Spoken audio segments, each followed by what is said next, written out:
mga Dasanatics! Welcome back to our channel. So ayan, kumusta po ang mga dyan? Kumusta po kayo? And kumusta lahat ng mga tao sa mundo? Ayan. So guys, mga Dasanatics, ayan, for the vlog na naman tayo ngayon. Wow! So, ang aking vlog for today ay magpe-prepare lang po tayo ng balikbayan box! Ayan, nakikita nyo dun sa kilid yan. Yan ang aking ipiprepared for today's vlog. Yan ang aking ipapadala.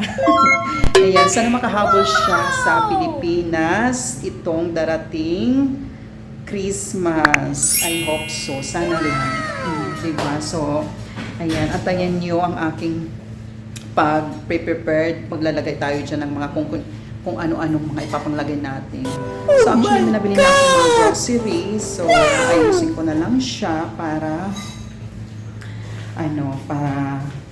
wala na akong gagawin sa son kasi ang lola mo ay busy. So, ito yung aking box. Nakikita nyo, ito ay large. Ayan. Large box po ito mga Dasanatics. Mabibili nyo ito sa mga cargo shipping liner. Char! Hindi may bilhin nyo sa mga cargo shipping. Ayan. Actually, magkano ito? 23 yes. Ang bilhin ko nito. Depende sa klase ng box, mga Dasanatics, kung anong gusto nyo ng klase ng box. Meron silang small, large, and jumbo. Ayan. Jumbo. So, ito large po. Ito mga Dasanatics. Ganyan po kalaki. So, kayo na lang pong bahala mag-tape kasi yan, tinape ko na siya para magandang tignan. Pero dating sa Pilipinas, ano na yan? Lanta. So, ito. Ang kanyang loob, wala pa siyang laman. So, lalagyan natin yan. Mga Dasanatics, antay lang tayo. Antay lang kayo dyan. Paano ako maglagay ng mga aking ipapadala sa Pilipinas. So, ayan. Diba? So, ito yung box. Ayan. Lalagyan natin yan ng laman. So, bibit-bitin ko na yung mga laman ngayon dito kasi meron ako mga nabili. So, ilalagay na natin dyan. Okay? So, ang unang gagawin natin mga Dasanatics, ayan, itinate natin yung karton. Tapos, lalagyan ko siya sa ilalim ng comforter para safety siya kung ano mang mangyari. At least may comforter siya sa ilalim. Comforter ba yung tawag doon? Kumot na lang. Ganon. Basta kumot na lang siya mga guys. Yan. So, hantayan nyo ang aking paglalagay. Update!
So yan guys, pagdating dito, ayan, nakikita nyo naman ako ay nagkukuha na ng aking mga pinamili, mga groceries.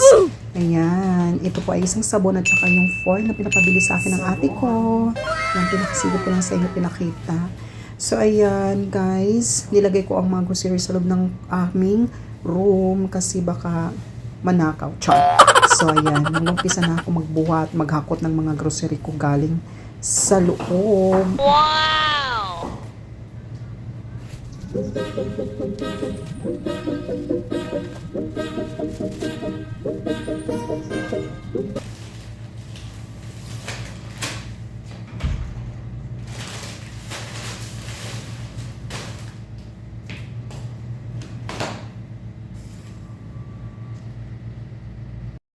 Hey, ayan, mga Desanatics, nagbabalik naman po tayo. So, ayan, na-prepared ko na. Yan na po yung mga na-grocery ko. Ayan, nakikita nyo yan. Yung mga plastic yan. Yan po ang grocery ko, mga Desanatics. So, yan. Wow! Sa karton para maayos na natin at may padala natin sa Pilipinas. Sana makaabot siya ngayong Pasko, di ba?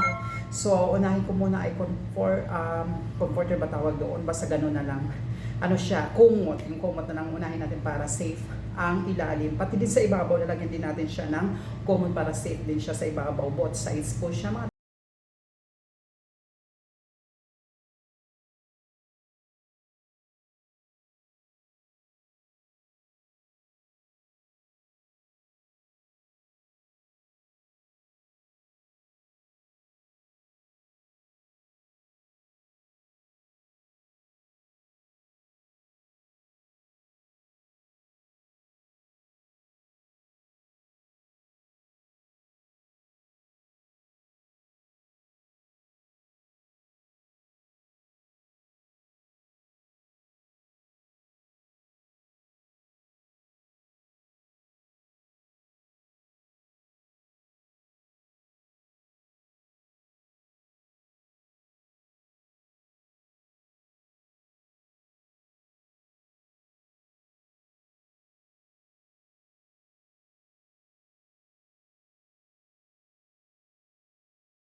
juice na natin.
So, ayan guys, pagdating dito ay kumuha ko ng tape kasi ang mga liquid items ko po ay babalutin ko siya ng tape kasi pag yan ay hindi ko binalot, may posibilidad po siyang pumutok sa loob ng box. So, mga Desanatics ko dyan, kung kayo po ay bibili ng mga liquid, grocery, kailangan nyo pong balutan ang bunganga ng kanyang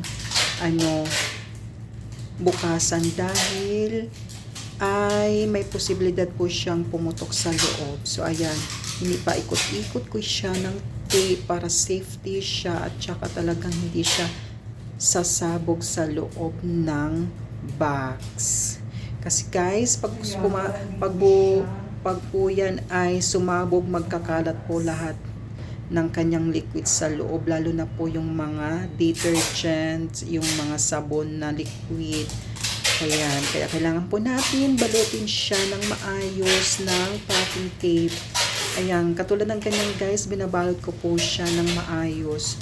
Paikot-ikot lang naman po at madali lang po siyang balutin. So, kayo po ay babalak na magbagahe at may mga kasamang liquid, yan po ang tama nyong gawin para po safety ang lahat ng mga items sa loob. Okay, guys?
Ayan, meron ako mga nuts.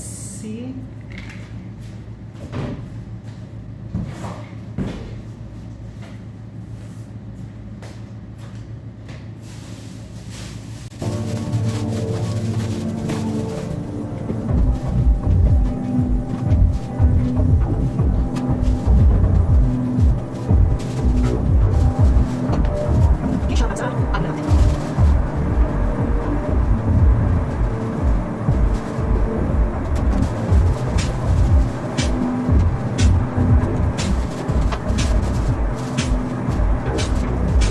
So, di ba? Ang recorded,